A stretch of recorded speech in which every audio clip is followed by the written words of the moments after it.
And then sharing my screen. Right, for those of you who haven't been with us through the beginning of this series, we are doing the Gospel of Matthew, and we're not following it chapter by chapter, but rather by blocks of materials. So right now we're completing the main narratives about the life of Jesus. We did the early episodes, and that is the nativity episodes. And right now we're doing the passion episodes. Last week we looked at the steps up to the point of Jesus being taken for crucifixion in Golgotha, or Calvary as we know it in Christian terms.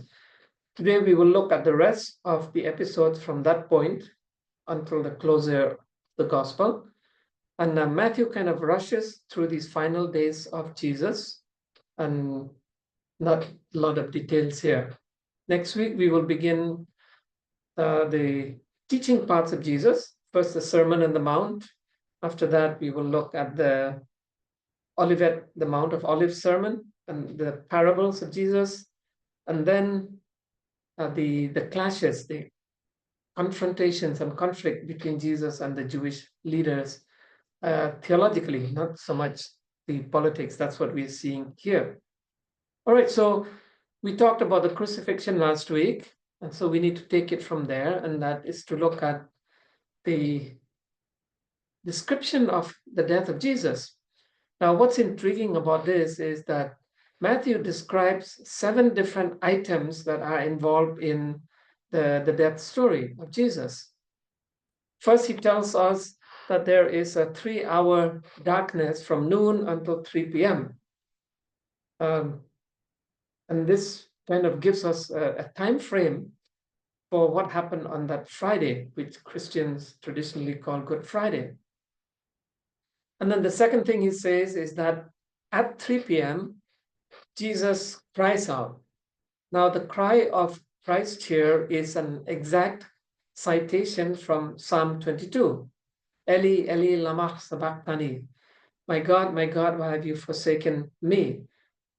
David was the one who wrote Psalm 22, and it seemed this was a cry of David during those really bad years when he was running away from Saul and his life was in torment, so to speak.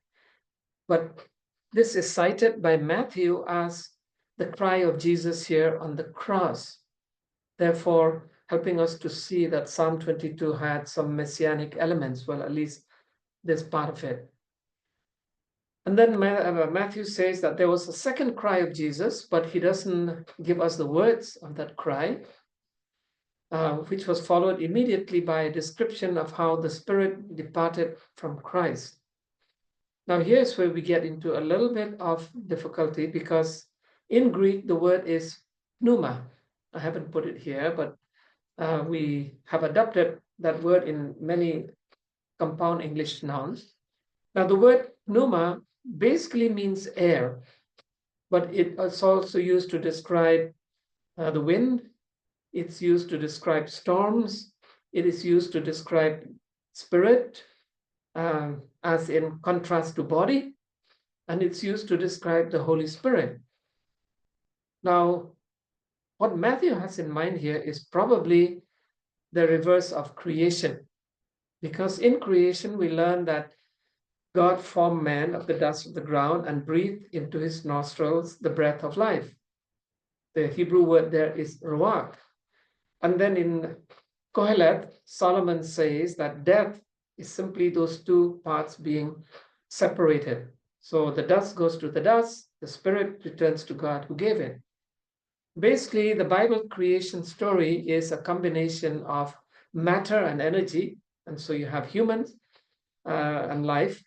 And then when those 2 are separated from each other, you have death. So death is not so much a medical condition as a reversal of the creation story.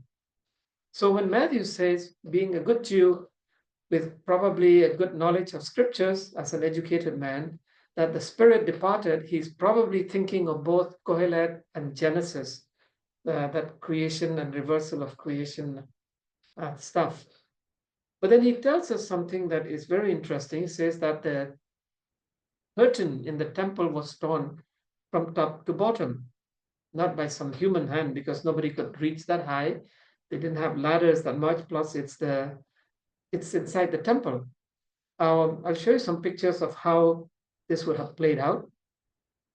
And then item number 6, there's this great earthquake, which leads to item number 7, and that is a special resurrection. Now, he doesn't tell us who the people are who were resurrected, except that people were, just a minute,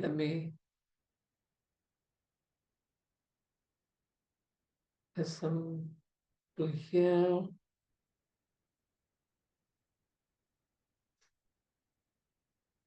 Am I missing somebody? Okay. That these people came out from the graves, went into the city and met with people, and then he just drops the story there. Did they die again? Were they taken up to heaven? What happened to them? Matthew says nothing. And we don't learn anything, or we don't get any additional light anywhere else in the Gospels. Let's talk a little bit about that curtain. We are familiar with the tabernacle more than we are with Solomon's temple.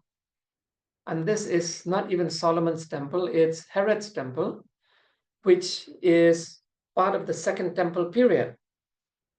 Nebuchadnezzar destroyed Solomon's temple. When they returned from Babylon, they built a small temple. When Herod became king, he added to it this massive structure. Now, the Temple of Solomon, as well as this second temple, did not have a front curtain. Instead, front doors. As you can see in the picture on the left, there are doors here. And these are wooden doors. They are plated with bronze or gold, depending on which period. Solomon's were gold. These are probably bronze. They were giant doors, and they were largely open, except for certain times of the day. Okay, which means that the people who could come in here, which is the men, women, and Gentiles, had to stay in outer courts. There were 3 different courts at the time of Jesus. These people could see inside the temple from the steps here. And we know that men could climb all the way to this area. This was known as the court of Israel, and they'd be able to see in there. Yeah, we have a new member to our study group. Easier for you to just remember him by his, Joe, right? Nickname? That's right. We worked together in AIU when I first came here, and he's now retired like me. So we met together on Wednesday for a little conversation. So there was actually only one curtain in Herod's temple, even in Solomon's temple, because they had wooden doors. Now, the difference between the 2 temples is that the Jews knew there was nothing inside this inner chamber called the Holy of Holies. There's just a curtain. It was an empty room. The Ark of the Covenant, which was there in Solomon's temple and in Moses' tabernacle, disappeared during the Babylonian invasion. To this day, it's one of the great mysteries of biblical history. Where did it go? Was it buried underground? Was it taken somewhere else? The Coptic Church claims that they have it. All kinds of claims and counterclaims. And if you've ever watched the Indiana Jones films, you know all about this, the search for the lost Ark. And so when they came back from Babylon and built this new temple, they knew there was nothing inside that room. Now, that room was still used on the Day of Atonement, but only the high priest, could enter in there. Now, for this curtain to be torn, and with the door probably wide open, because this is Passover, the temple is very busy during this time, people would have seen right into the Holy of Holies. Now, normally, no one but the high priest could see inside that room, could even enter in that room. Even the high priest was restricted to 1 day a year. And now all of a sudden this became public view. And for many Jews who would have been there for the Passover, there would have been a little bit of a shock because they realized there's no ark in there. There's nothing in there. It's just an empty room. The builders of the second temple had enough sense not to try and replicate the Ark of the Covenant because that disappeared. The other furniture in the front room, they were still there. Okay. And there would have been a priest ministering, doing his daily services, lighting the candles, especially offering the incense. And so that priest probably would have had a major shock when the temple tore, not only because he could see there's nothing in there, but he would have been frightened if the energy of God is still in that inner chamber. And people could die just for looking in there. We have stories in the Old Testament where men in the village of Beth Shemesh decided to open the ark when it came back from the Philistines and look inside. 60 of them ended up dead instantly. And so this would have been a major shock to the system. And the fact that the Gospels speak very little about it, they don't tell us the reaction of the people, especially the priests, the Sadducees who were responsible for the temple, speaks volumes because it's like it didn't matter to the early Christians what had happened to this. But for the Jews who had come there for the Passover, this would have been the most shocking thing. If they had social media, you'd probably see little videos of this all over the internet. But in the Roman world, they were pretty good at communication. So this news would have gone all over the Roman Empire. All the Jews would have known about this massive event. Now, before he died, Jesus had predicted the fall of the temple, which they misunderstood, meaning this temple, but the Gospels tell us he was actually speaking about his body temple. And so those Sadducees who remembered Jesus' words and now learn about this tearing of the temple probably put two and two together. In the book of Acts, we discover that a large number of priests, Acts says, became Christians, became followers of Christ after the resurrection. Because for the first time in their lives, they would have seen the hollowness of their own belief system. The thing that they considered the holiest wasn't even there. Okay, there was nothing but an empty shell. You know, as we look at the history of religious reformation, religious revival through history, whether within Judaism or within Christianity, it has always happened because of some shocking experience. Martin Luther was a very devout, simple monk in Germany. He decided to go on a pilgrimage to the Vatican in Rome. And when he saw the opulence of the Vatican, this massive, beautiful Sistine Chapel and the Cathedral of St. Peter's and the Palace of the Pope, when he saw those things, it was like a shock to the system of this poor monk who sacrificed his life and everything to serve the church. And that spurred the Protestant Reformation. So when you see the things that happen that we call revival or reformation, they cannot happen without some shock effect. Now, not only the priests, but the book of Acts tells us that many Pharisees as well became Christians.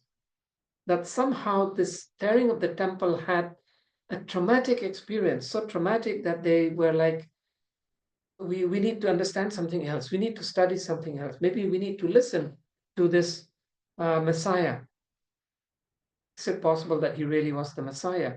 So while the Gospels do not commentate on this curtain event, but its effect on the system of the Jews and why so many priests and Pharisees would turn to Christianity is because of what happened here. That's my personal conviction. It would have really been such a shocking, traumatic experience that they had to change their system. You know, Christians for 2000 years love to preach this little trope. The Jews killed Jesus. And yet we forget that the entire first generation of the church was Jewish.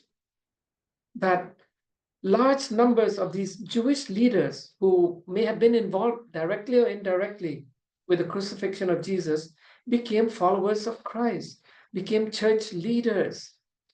You know, and so this anti-Semitic trope that the Christian church invented, that the Jews killed Jesus, is a very sad one, because no, it's not true. The religious establishment rejected Jesus, but it was the Romans who killed Jesus. But you never hear people say, oh, the Romans killed Jesus. That the Jews had no authority to kill anybody. They could not execute that judgment. And we know it was not the people, it was the religious leaders. Here's another lesson about church history and Jewish religious history. Whenever there's a rebellion, not a rebellion, let me change the word. Whenever there's a revival brewing or a reformation starting, the established leaders of the church would always be against it.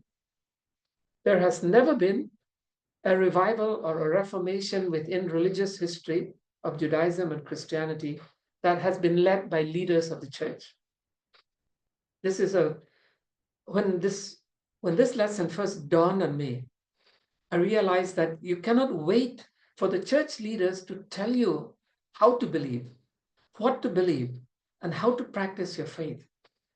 Otherwise, the church is just an institutional organization and nothing ever changes.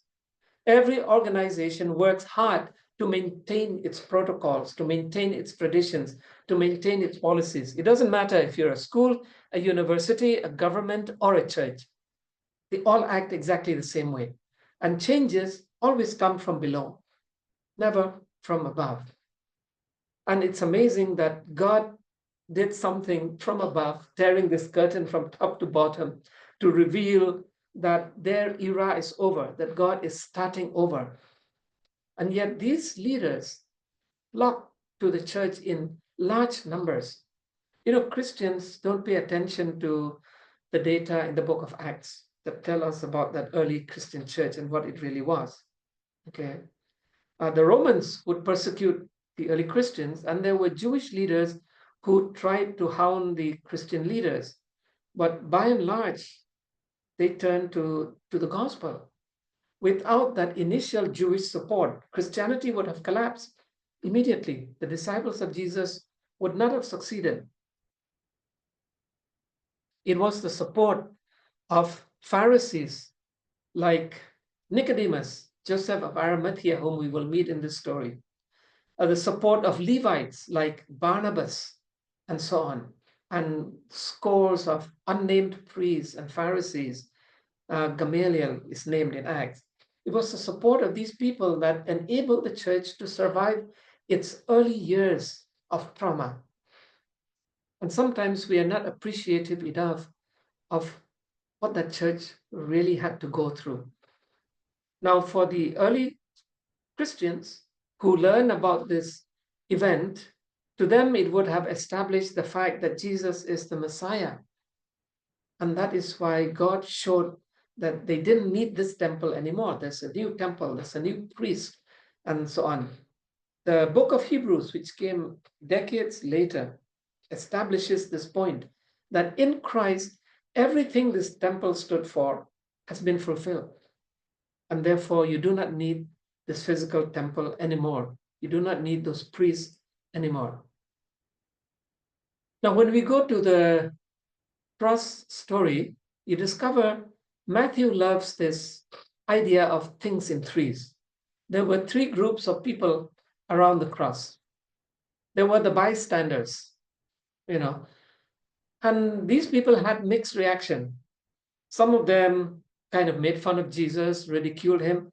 Others kind of expressed a certain degree of wonder. Is it possible? Could he really be the Messiah? There were the Roman soldiers. When the earthquake began and the darkness came, the reaction of these hardened warriors, the best warriors of the Roman Empire, We know that the 10th Legion was in Palestine, in Judea at the time. Some of them may have been here. This is the most famous legion of the Roman Empire, that they were terrified. And that the centurion who led the crucifixion of Jesus, in Matthew, he says this, truly this one was God's son. The Greek construction is a little interesting because it doesn't say was a son of the gods. It just says God's son. There's no article. Mark and Luke have a slightly different reading. But what interests me is this group. There were women, 3 particular women, at the cross according to Matthew. Now, Mark has a different listing. Luke doesn't give a listing. John has a different listing. Now, Matthew says that one of those women was Mary of Magdala. She is common in all the listings. The other one, he says, was Mary, the mother of James and Joseph. Now, we know that James and Joseph were names of Jesus' brothers. So this was an indirect way of saying that Mary who was here was Jesus' mother. We know that is true because John says it is her. And then he tells us that there was another lady who was the mother of the sons of Zebedee. We know who they are. These are James and John, disciples of Jesus. Now, Mark gives the name of the mother as Salome. And Christian tradition maintains that her full name is Mary Salome. You can begin to see there's a bunch of Marys in the Gospels in the early Christian church. So many of them are identified by place. So Mary, who came from Magdala, is Mary of Magdala. By the way, the English name Mary Magdalene means Mary from Magdala. The mother of John Mark, who's not mentioned here, but appears later in other stories, especially in Acts, she was known as Mary from Jerusalem. The Mary who was the sister of Lazarus and Martha, she was the Mary from Bethany. Now, John 19 gives a list of 3 Marys. He names the 3 Marys. He says that Mary, the mother of Jesus, Mary's sister, whose name was also Mary. So Mary, I hope you're listening to all the Marys here. Big confusion. Who was married to a guy called Clopas, apparently a high government official. And then Mary of Magdala. So there is difference of names. Mary of Magdala is common. Mary, the mother of Jesus, is common. But Mark says Salome.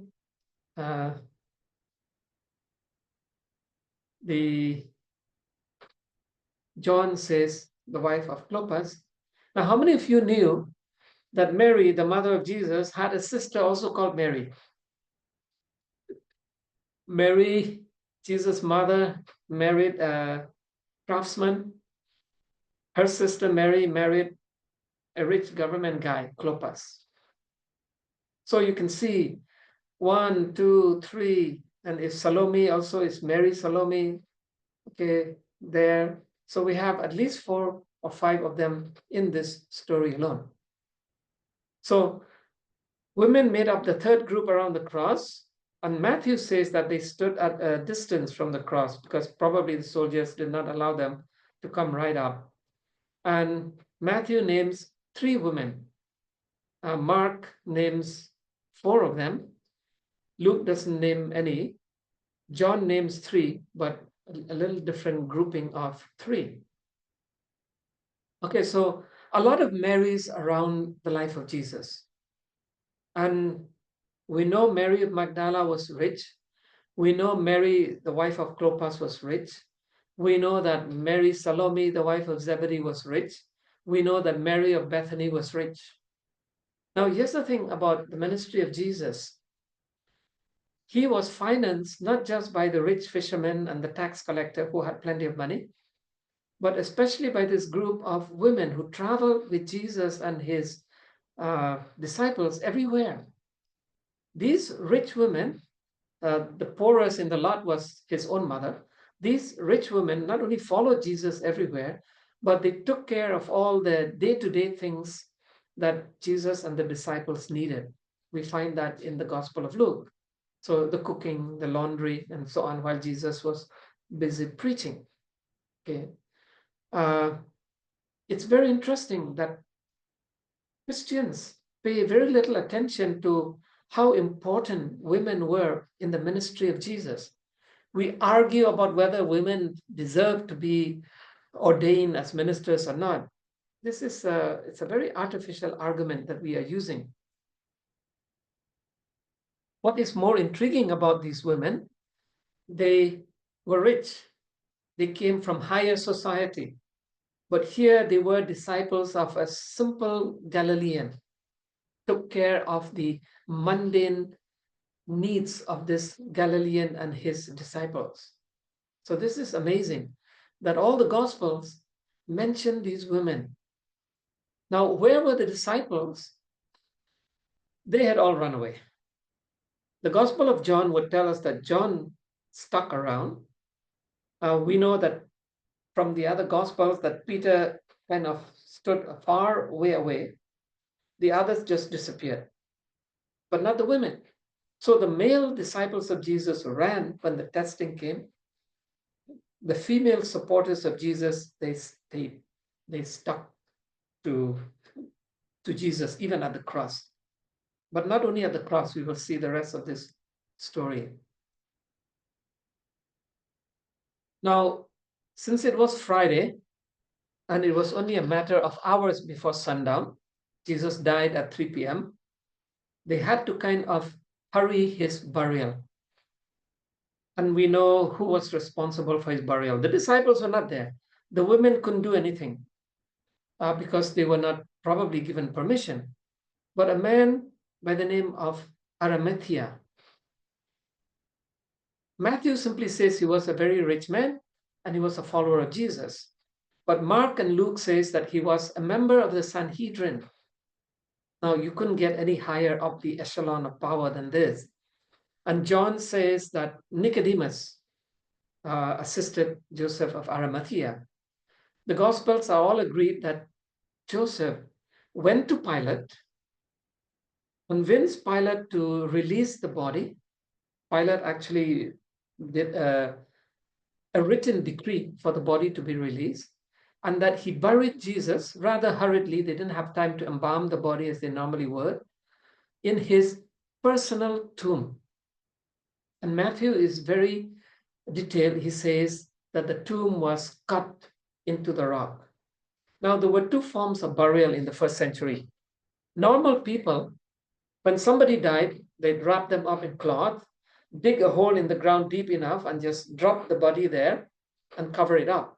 Rich people, so Lazarus would have had a tomb like this. This is an actual tomb in Jerusalem called the Garden Tomb, okay, which has been renovated by archaeologists. You see this reconstruction. You can enter in here. Basically, it has a raised platform, a crypt where the body would be kept. Most people believe that this is the actual tomb of Jesus, this garden tomb, that it was Joseph of Arimathea's tomb.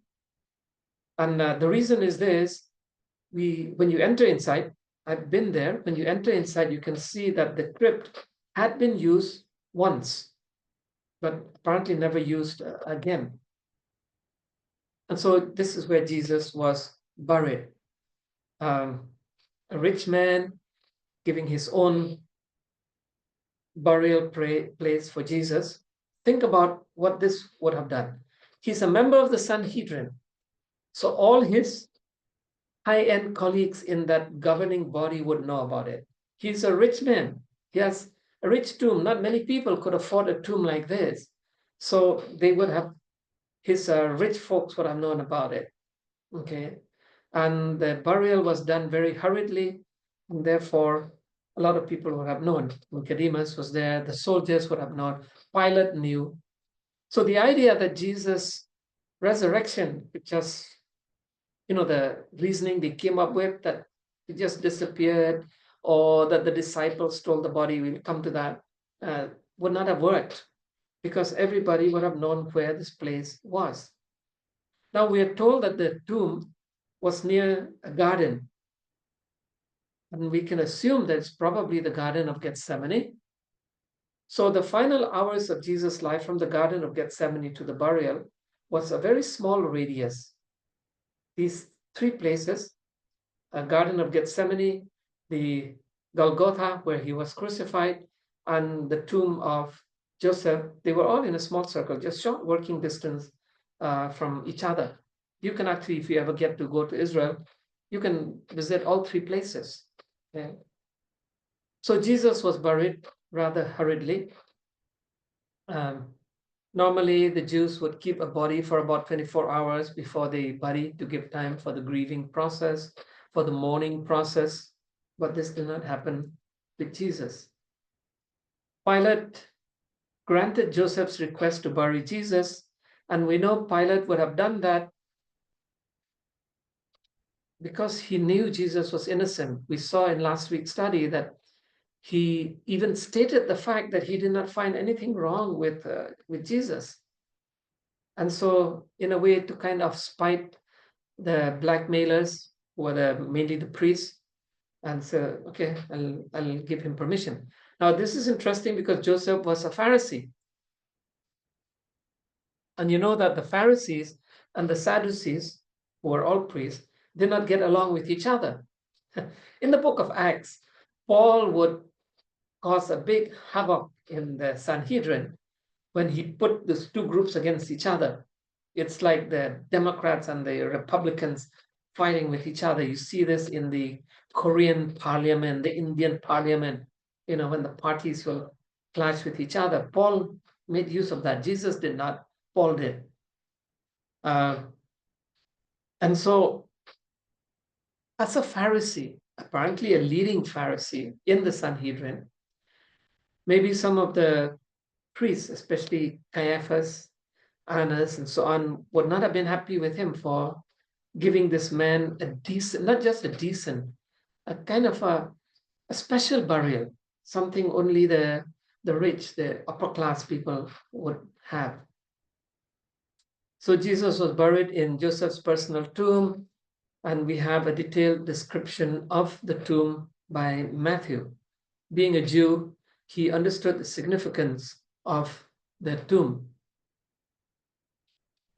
And Matthew tells us that there were two Marys who watched the burial, Jesus' mother and Mary of Magdala. You see, from the Golgotha story until the end of the Gospels, all of them, the one constant person in those final events of Jesus' life in all four Gospels is Mary of Magdala. She was the number one female disciple of Jesus. For those of you who may like to understand some of the other Gospels, the Gospel of Mary Magdalene actually claims that Jesus made her the head of the movement. But she was removed from the scene by the male leaders later on, and so on and so forth. A very interesting theory. But what is clear is that she was prominent in these final episodes of Jesus' life. She was there on the cross, she was there on the burial, she would be there at the resurrection. Okay. And that's very interesting because the first true missionary is this lady. But let's talk a little bit about those soldiers. Understand what would have happened to them and why the Sanhedrin asked Pilate that you must appoint some security people at the tomb of Jesus. Now, if you go to the garden tomb and you see this giant stone, like in the picture that is rolled to cover up and so on, it's not easy to steal a dead body from inside that tomb, especially if it is guarded. And that was the point of the Sanhedrin. Okay, let's get it sealed up with a Roman seal because that would make it a crime. Let's have Roman soldiers. Now, the Gospels do not tell us how many soldiers Pilate appointed.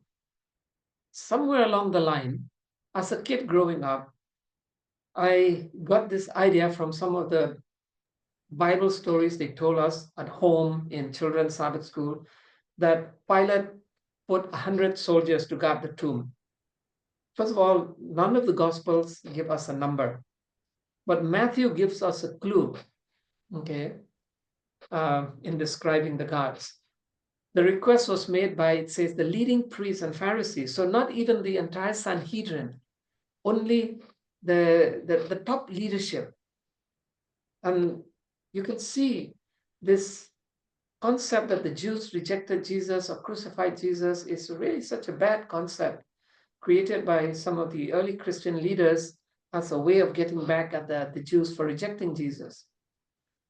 Matthew is very clear, it's only the leading priests and Pharisees. So just a small group of people that requested for the tomb to be sealed up and guarded.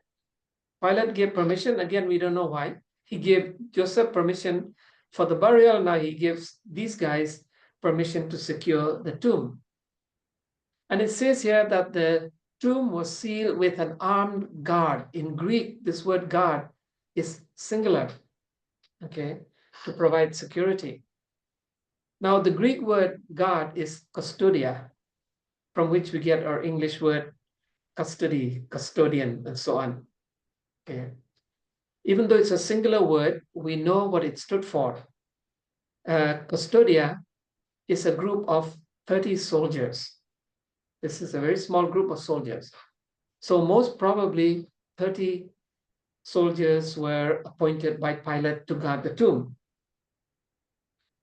But knowing how the Roman army tended to work, these men would not have all been there, all 30 of them. They probably worked in shifts. Every few hours, new shifts would come. But we can also guess that the temple guards would have been included in this group. So the group may have been more than 30. And some scholars suggest closer to maybe the 50 mark, 50 men along with the temple soldiers. The chief priests would not have trusted the Roman soldiers who were Gentiles to do this work alone.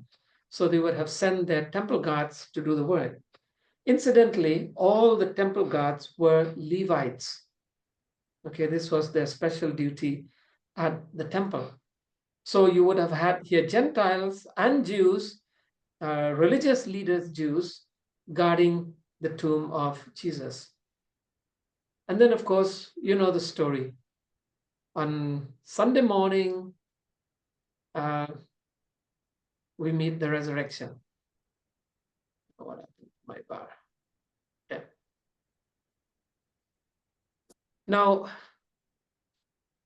this may come as a little bit of an eye-opener for you, but I want you to have a look at this.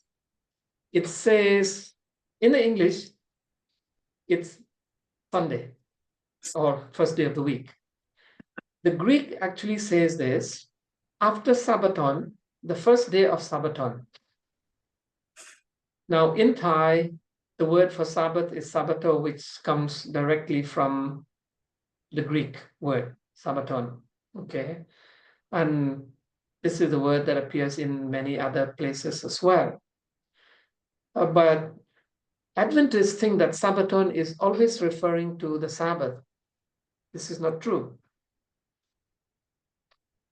The Hebrew word Shabbat does not always refer only to the weekly Sabbath. There were other Shabbats in the Torah. Same with the word Sabbaton. The word Sabbaton also means week. And so after the Sabbath, that would be a proper translation, after the Sabbath, on the first day of the week. But keeping in mind that it's the same word in Greek. That's when Jesus was resurrected. There has never been any debate in the Christian world about which day Jesus was resurrected. And so the most confirmed day of the Christian calendar is Easter. We don't know when Christmas was, when Jesus was born. That is completely conjectural. But Easter is an established date. Okay? Because of the Greek expression here, especially in Matthew. After the Sabbath, so that would be the weekly Sabbath, but the first day of the week. but also the word Sabbath, which means that for first century Jews, the word Sabbath did not just describe the seventh day, it actually described the whole week. And this helps us to understand why Jewish rabbis basically maintain that the Sabbath is the measure of the whole week. It begins the week, it ends the week, it measures life for the whole week. Adventists do the opposite. We measure the Sabbath by the week because we are only stuck on the idea of the seventh day. Guess who was there? Matthew says that Mary of Magdala and the other Mary. Now, this could be referring to the mother of Jesus, or more likely to somebody else, one of the other Marys. Mark says it was Mary of Magdala, Mary, the mother of Jesus, mother of James here, which James was the first brother of Jesus, and Salome, who may have also been called Mary. Luke doesn't give any names. Luke just simply says women were there. But John tells us only Mary of Magdala was present. And so you can see that the four Gospels do not necessarily agree in the details. Now, people have argued endlessly about why the differences, why the data seems to indicate different things. I'm not sure that it really matters, okay? My conviction is that John's, for this particular episode, John is probably the most accurate account because we know John was the closest to Jesus and he was there at the cross. He was the first disciple to reach the tomb. And so maybe by the time John reached the tomb, the other Marys had left and only Mary of Magdala was hanging around and still waiting for something grand to happen. Now we read about another earthquake, okay, and it's hard to pinpoint these on the actual seismological calendar of the world. But then a dazzling angel appears and the guards, they basically went into a semi-coma.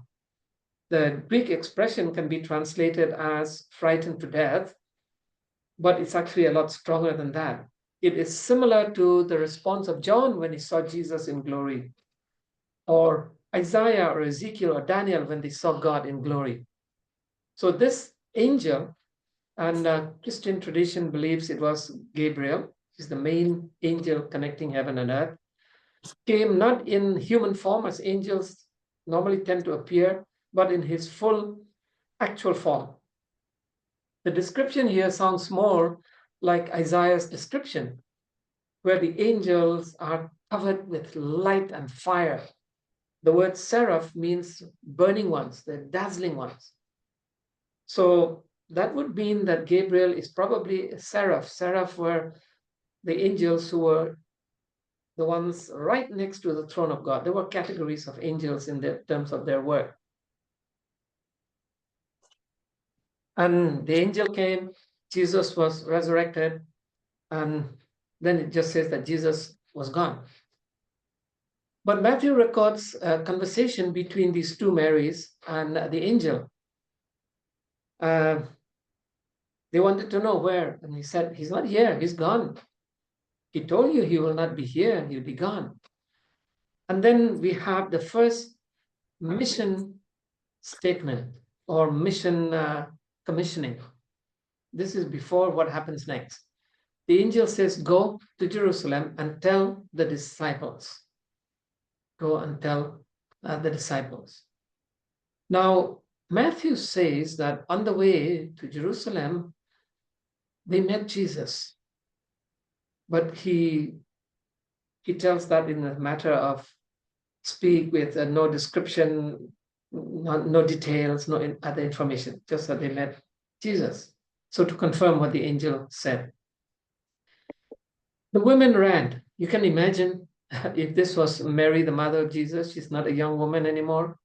She would be in her 50s or even older. And he describes their emotional state of mind, says that they were frightened and joyful at the same time. How do you mix those two things together? And that they ran to tell the disciples. John has a slightly different version that Mary hung around for a while and had a longer conversation with the angel. Then she ran to Jerusalem to tell the disciples. Now, there were two groups running from the tomb. The women running to the disciples to tell about Jesus' resurrection, the guards running to the Sanhedrin. Now, the English translations will tell you that they reported to the Sanhedrin, but the Greek is more descriptive. It's like these were very frightened men. They were frightened of two things: what they had seen at the tomb with this dazzling angel, and probably watched Jesus coming out from the dead. But they were also frightened of Pilate, because by running away from their duty, there was only one punishment in the Roman Empire: execution. So they went to the Sanhedrin instead, almost as if they needed someone else to cover up for them or to provide them some kind of protection.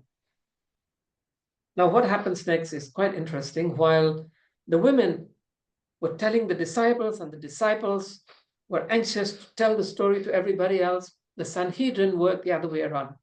Now, again, we must conclude it's not the whole Sanhedrin here, it's just some of those chief guys. It says that they bribed the soldiers to silence. This is the second time that the Sanhedrin has paid money against Jesus. They paid Judas Iscariot to betray Jesus. They bribed the soldiers to keep the story quiet. This is like, to put it in the social media terms, they asked them to delete all their accounts so that nobody can trace what happened to Jesus. And so I've added there something from our day and age. They asked these soldiers to create a fake news. If there had been social media and all these soldiers had their little mobile phones, they would have had a picture of this angel and so on. And the Pharisees, the Sadducees, the chief leaders would have told them, okay, delete your account and put a different image and create a new fake news. And the fake news was the disciples had stolen his body in the night. 30 Roman soldiers and maybe quite a few temple guards. How did they sneak around them? The same cowardly disciples who ran away when Jesus was arrested, who stayed far away. So the story was unbelievable. But here's the thing. We in the 21st century understand the power of fake news. Now, the Sanhedrin did too. By telling these soldiers to be silent, to delete their knowledge, and to create a fake news instead, and to share that fake news. We are doing exactly what they're doing. The most absorbing news on social media are the fake news. And so one of the struggles of the 21st century is how to tell the real from the unreal, the true from fake news. But this is an all human problem. They wrestled with it in the first century. These soldiers, the disciples of Jesus, the church leaders, if you like, or in this case, the temple leaders, they all had to deal with this anomaly. The last thing in the Gospel of Matthew, in the Gospel of John, it's something totally different. It's what Christians have called the Great Commission. The 11 disciples immediately traveled to Galilee because the women told them that Jesus was going there and he will meet them in Galilee. But Matthew makes this point that some of them still doubted. I have a feeling he was one of them. We know for sure from the Gospel of John that Thomas definitely doubted. But there may have been others like Philip, who was a very practical man. This thing is unrealistic. Now, we don't know what some would be referring to, 2, 3, 4 of them. But there was not much faith in these disciples. They did not learn faith until after everything is done. And so it's very important for us to understand how God looks at our faith, because most of us don't really have faith until things are done. And that's what happened to these men. So they travel to Galilee. They love Jesus, but they still doubt, is he really the Messiah? What is really happening here? And so on and so forth. Now, when we look at the Gospel Commission, which Christians seem to know quite well, there are certain elements in common. First of all, the Gospel Commission begins with a statement of Christ's authority. All authority in heaven and earth has been given to me, Jesus says. But it ends with a promise, I will be with you always. So this risen Lord, who has all the authority of the universe, he is the one who will be with them. For what purpose? Now, here's where we get some interesting data. He says going or traveling somewhere. English Bible says go to all the world. No, the Greek says while going to all the world, while traveling around. A little bit of grammar here. It's a circumstantial clause. It should be translated as while you are traveling, as you are going somewhere. Jesus never commanded the disciples to actually go somewhere to preach the gospel. Some of them never did. Peter stayed in Jerusalem for most of his life. Yes, some of them did go somewhere, but the point here is that wherever you are, wherever you exist, as you're moving around, it was a very globalized world, the Roman Empire. This is what you must do. Make disciples. The only word in the Gospel Commission that is in imperative mode. In other words, it's the only command, make disciples. And then you have two participles that are subordinate to the imperative, make disciples by baptizing and teaching. So Jesus did not make 4 commands to the church. He made one command, make disciples. This one describes wherever they are, make disciples. This one describes methodology, baptizing and teaching them.